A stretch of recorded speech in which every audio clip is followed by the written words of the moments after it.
21 février. Lévitique, chapitre 11, versets 1 à 47.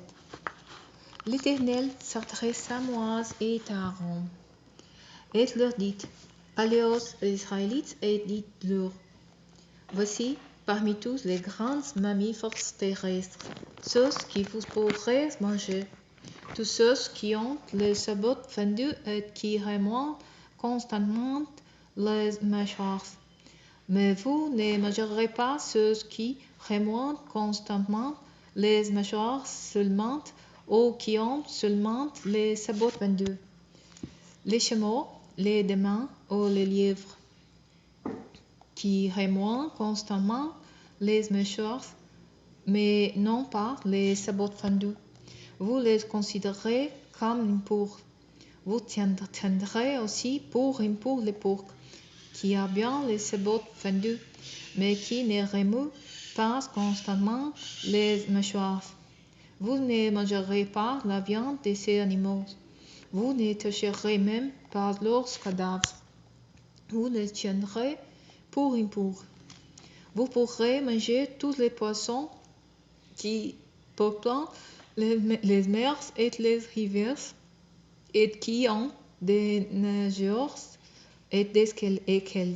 Mais vous aurez en abomination tout ce qui n'a pas de nageurs ni d'écueils, parmi tout ce qui grouille et qui vit dans les mers et dans les rivières. Ils seront pour vous une abomination. Vous ne mangerez pas la chair et leurs cadavres vous seront une abomination. Tout animal aquatique dépourvu des nageurs et desquels sera pour vous une abomination.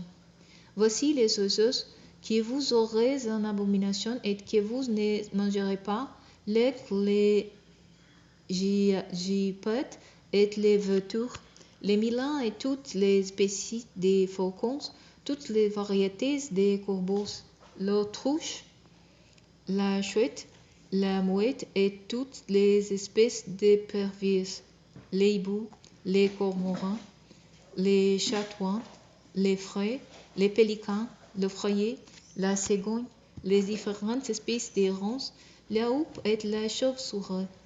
Vous aurez en abomination toute bestiole les marchant à quatre pattes, sauf celles qui ont à leurs pattes des membres qui leur permettent de sauter sur le sol. De celles-là, vous pourrez manger.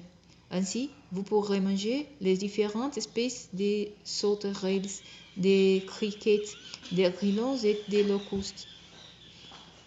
Mais toutes les autres bestioles à l'aise marchant à quatre pattes seront une abomination pour vous. Ces animaux vous rendront impurs, et si vous en touchez les cadavres, vous serez impurs jusqu'au soir. Quiconque prend en main quelque partie de leur cadavre devra nettoyer ses vêtements et restera en état d'impurité jusqu'au soir. Vous tiendrez aussi pour impur tout animal dont les sabots n'est pas fendu, ou qui ne remue pas constamment les mâchoires. Quiconque les touchera sera impur. Tout quadrupède qui marche sur la plaine des pieds sera impur pour vous. Quiconque touchera leur cadavre sera en état d'impureté jusqu'au soir. Celui qui transportera leur cadavre nettoyera ses vêtements et restera impur jusqu'au soir. Vous tiendrez ces animaux pour impurs.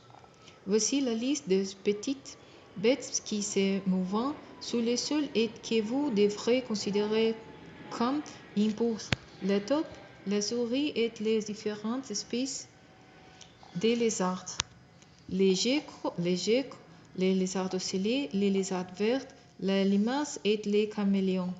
Ces bêtes qui grouillent sur le sol seront impures pour vous.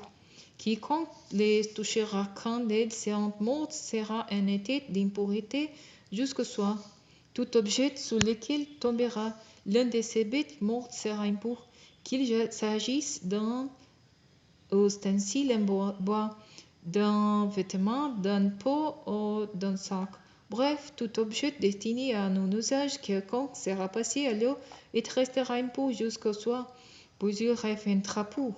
Si l'un de ces bestioles mortes tombe dans un récipient de thé cuit, tout son contenu devient impur et vous briserez le récipient. Si l'eau contenue dans ces récipients a été versée sur un aliment comestible, celui-ci devient impur, de même que toute boisson, quel que soit le récipient dans lequel elle se trouve. Tout objet sur lequel tombera le cadavre d'une de ces bêtes sera impur. S'il s'agit d'un four ou d'un feuillet, ils seront mis en pièces, car ils sont impurs et vous les tiendrez pour tels. Toutefois, les sources et les puits constituant une réserve d'eau resteront purs. Seul celui qui touche les cadavres sera impur. Si une partie de leur cadavre tombe sur une semence végétale quelconque, celui-ci restera pur. Mais si l'on a mis de l'eau sur des grains et qu'il y tombe un de ces cadavres, vous la tiendrez pour impur. Si l'un des animaux qui vous est normalement des nourritures vient à mourir, celui qui touchera son cadavre sera impur jusqu'au soir. Celui qui aura mangé de sa viande nettoyera ses vêtements et restera en état d'impurité jusqu'au soir.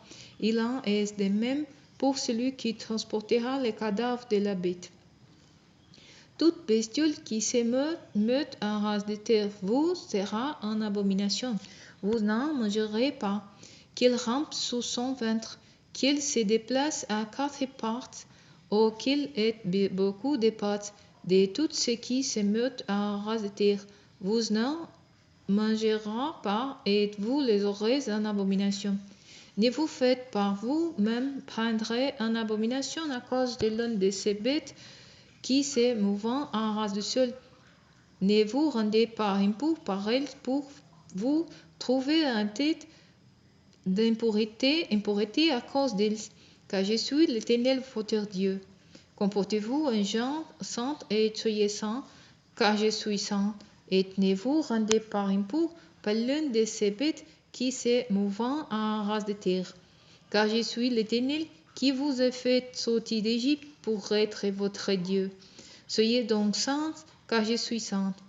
Telle est la loi concernant les quadrupes, les oiseaux et tout être vivant qui se meute dans les os ou qui se meute en race de terre, afin qu'on sépare ce qui est impur de ce qui est pur et qu'on distingue les animaux qui peuvent être mangés de ceux qu'on ne doit pas manger.